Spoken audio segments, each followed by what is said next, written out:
Yes, so hi, welcome. In this series, we are examining how democracies around the world are affected by the measures that are taken to combat the spread of the coronavirus. And today we are talking to Professor Matt Qvortrup, who is a professor in political sciences at Coventry University and an expert on the referendum mechanism and the constitution. And we will talk to him about the situation in the United Kingdom. Hi, Professor Qvortrup, and thank you very much for joining us. My pleasure. So just for the viewers at home, maybe let's just start with a general overview of the situation in the United Kingdom at present. What are things like at the moment with regards to the coronavirus? Well, they're extremely surreal, frankly. I'm not allowed to go out. I can go to the shops if I don't go for more than an hour. I literally have had 2 police cars while we've been talking here, patrolling the street, lest I should decide to go out. I could get a fine of £1,000, which is roughly €1,000, if I were to go out. If I go sunbathing or down here in the park, I would be fined. I think I'm technically allowed to do exercise, but I was stopped the other day when I tried to get my canoe out, which I said was my kind of exercise. So you can ride your bicycle if you don't do it for too long. So it's and in many ways a police state. We can't have technically a state of emergency here because we don't have a constitution, so we can't suspend the constitution that we don't have. But if anything was a state of emergency, it would be this one. Yeah, and so do you see from your point of view any particular challenges to democracy in the United Kingdom by these measures? Well, I think that the first thing to say is obviously it is important that people are safe, and people would sort of accuse me of all sorts of things if I say that democracy is more important. But democracy is important, and there are ways in which you can deal with it. And I don't think that people in my country are dealing with this in a way which is necessarily democratic. We have Parliament back again, but there was no reason why Parliament couldn't be on Zoom or Skype or whichever medium when the rest of the economy can work reasonably in that way. Parliament is now back at long last. We have a new leader of the opposition who is, by all accounts, a very capable individual, which will be good for what we have. We've had a number of situations where the government perhaps started a little bit too late. Boris Johnson, the Prime Minister, not long before the lockdown, said that he was happily shaking people's hands. He then suffered from that and was in hospital. And perhaps the fact that he was in hospital meant that we don't have a designated second in command. So it wasn't quite sure who could be held responsible. So that also messed up the situation somewhat. So I think those things are of deep concern. But I think the other thing that I also find very problematic is that we have, in many ways, almost suspended democracy. I mean, that's probably what happens in a state of emergency. But the suspension of democracy means that the mayoral elections in London will not take place this year. They'll be postponed for another year. And London is a city with a population the size of Belgium.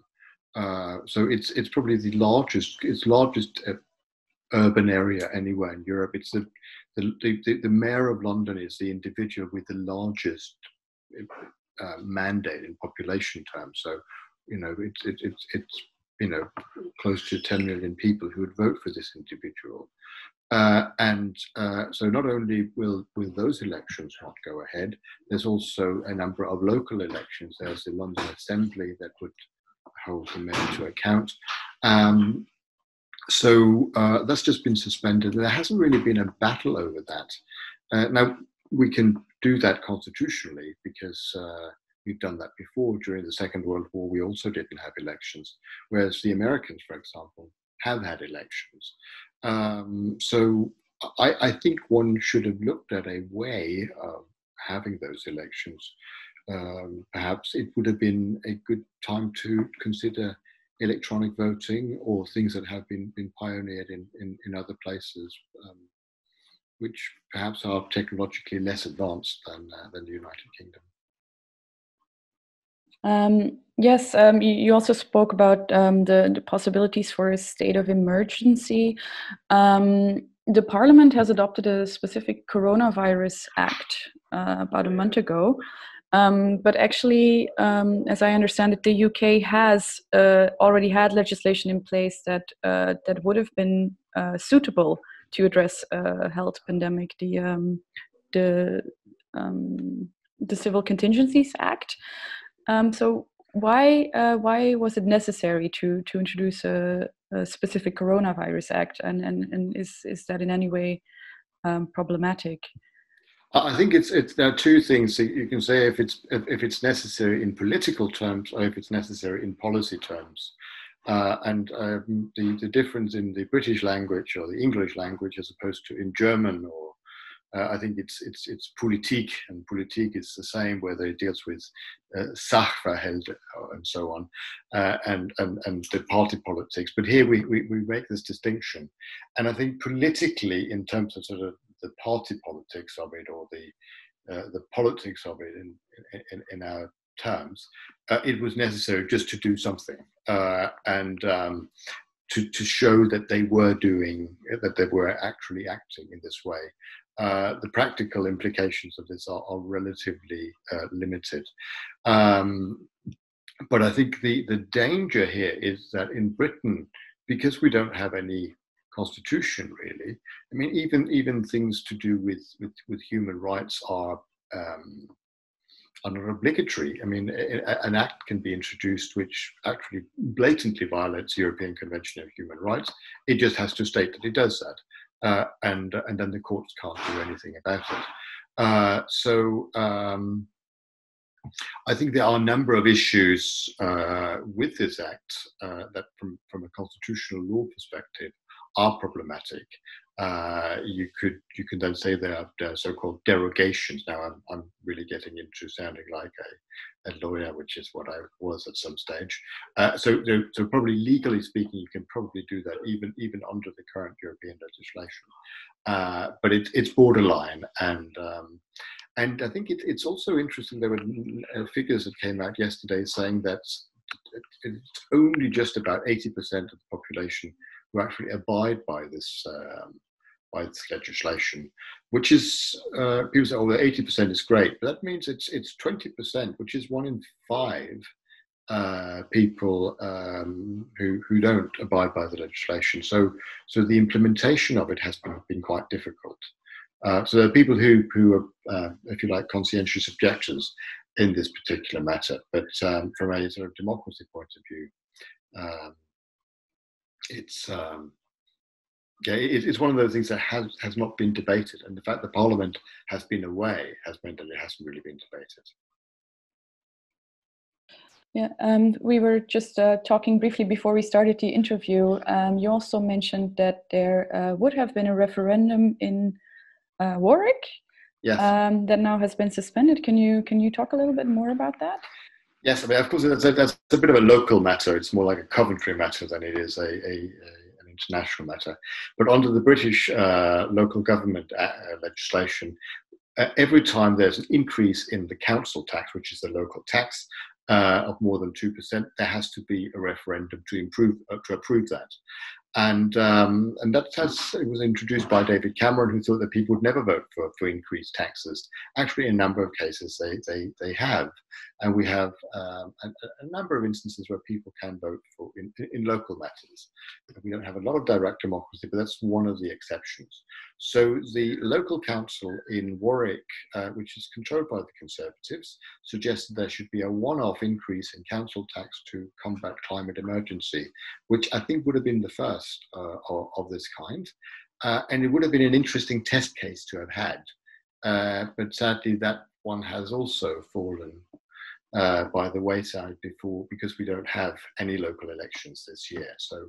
So whether that will go ahead next year is questionable. But it's it would have been nice to have had that one. And I think, I personally think these things could have gone ahead.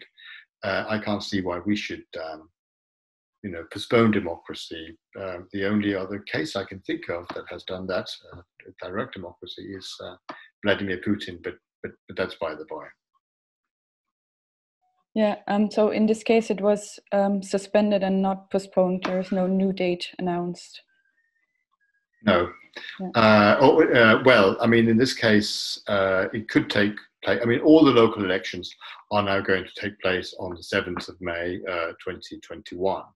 But as this was going to be a one-off increase in the council tax, it won't. And I think what is interesting is that they'd already, they'd already put in place the things that would increase the council tax. So a lot of sort of administrative matters are now not taking place, and a lot of sort of the practicalities of postponing democracy, as we can call it, haven't really been sorted out. In many ways, the fact that Parliament was not there to hold the government to account meant that they were able to do things without any consultations. And the main thing in democracy is for people to be there to say, hey, wait a minute, have you really thought of? And this idea that the stupid shoemakers know more than the wise man, that mechanism hasn't really come into play. And especially when you then don't really have a government, you don't really know who's in charge, then that makes it problematic in some ways. Yes, you mentioned the Parliament was not in session, but they have met virtually for a number of occasions. Only recently though. Yeah. Yeah. Is this an opportunity maybe also to sort of modernize parliamentary democracy, not just in the UK but everywhere, to make things more digital? Is there a chance there to evolve as democracies? I think in some ways we should be.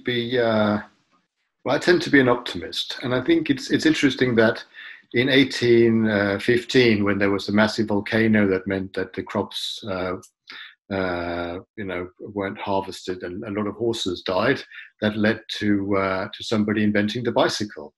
And I think we need to take a cue from the volcano in 1815 and invent a democratic bicycle, if you like, come up with a new solution, try new things, and take this as it's an opportunity as well as a challenge. Every obstacle is an opportunity, I think. And in our political systems, we should thrive on the creative destructions that things move on, and this would be a perfect example of having that. And I think you can actually make democracy much more accountable if you don't just have people who are meeting in a small room where they're shouting at each other. There might even be an opportunity to have a proper debate. And I think what we've seen people also do meet in Parliament, but it's they're reduced numbers and so on. But what we have seen, and there could be many reasons for that, we have seen, I think, a more sober debate. But then again, that comes back to Sir Keir Starmer, who's the new leader of the Labour Party, was the director of public prosecution, so he was effectively the Attorney General so he's very much sort of a legal individual. He talks in that way, which makes it rather interesting because the current government is less driven by the forceless force of the persuasive argument. Then I have one final question. I think we're going to be doing these for the next decade still. It's a Brexit question. So Britain is at the moment in the transition period, but of course this pandemic, this health crisis is demanding a lot of attention and a lot of focus. Do you think that this will influence the timeline of Britain leaving the EU finally, or definitively at the end of the year? Yeah. I was about to say I fear so. I mean, my views on Brexit I don't know if they're well known, but I mean, happy to state for the camera that I'm opposed to this idea. I think it's now more than ever do we need to work together. And any criticism that's been levelled at the European Union has been for not working enough together and not finding a way of dealing with Italian debt and so on, which in the end they have found. So I think more Europe is necessary, and I think a lot of European countries have appreciated that.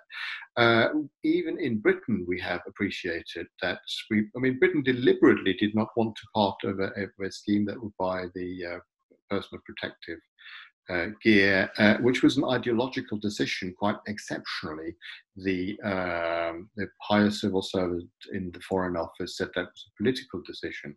He was then rowing back because he realized that he had not been as diplomatic as a diplomat should normally be.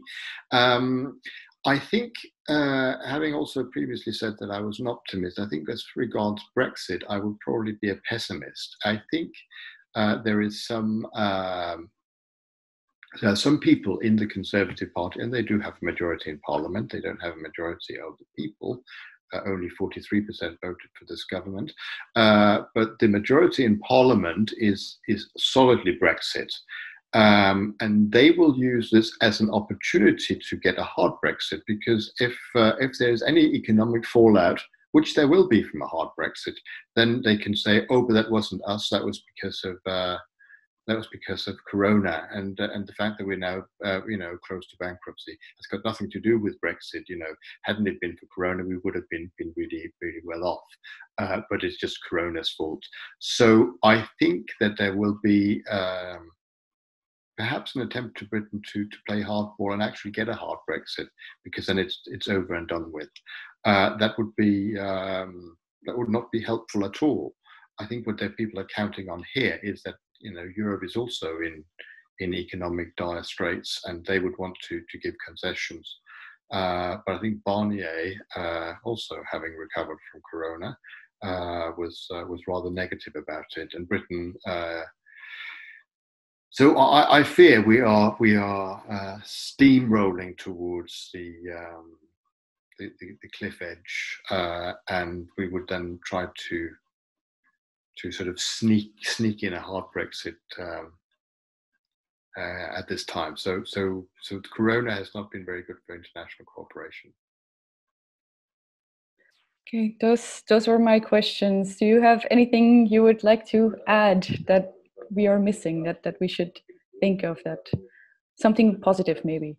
Well, I think that the positive thing, I think, is coming back to the fact that we need to find ways in which we can engage differently in a democratic way. And I think, as I said before, the bicycle was invented after there had been a natural catastrophe. And I think we need to find ways in which we can invent new ways of having democratic governance. The idea that people will be counting pieces of paper that could be contaminated in all sorts of ways. I think people would say, well, maybe we should move to a different sort of electoral system. And there are ways you can use, I understand, blockchain technology and all sorts of things to have completely watertight mechanisms of voting. And I think this is an opportunity to use those mechanisms, but also to use, I think it was called teledemocracy a couple of decades ago, where people talked about, voting online, being online. And in many ways, that's happening now. I mean, the Parliament meeting virtually is an example of that, but also, electronic town hall meetings and all of the above can be used in an efficient way to deal with these things. So there's a saying in San Francisco that God only closes a window when she opens another one, she being the point there. And I think that maybe the closing of one particular window will lead to an opening of another more democratic window. Yeah, we have the tools, we just have to use them. Yes. Okay, thank you very much for this conversation, and stay safe and healthy. And you too.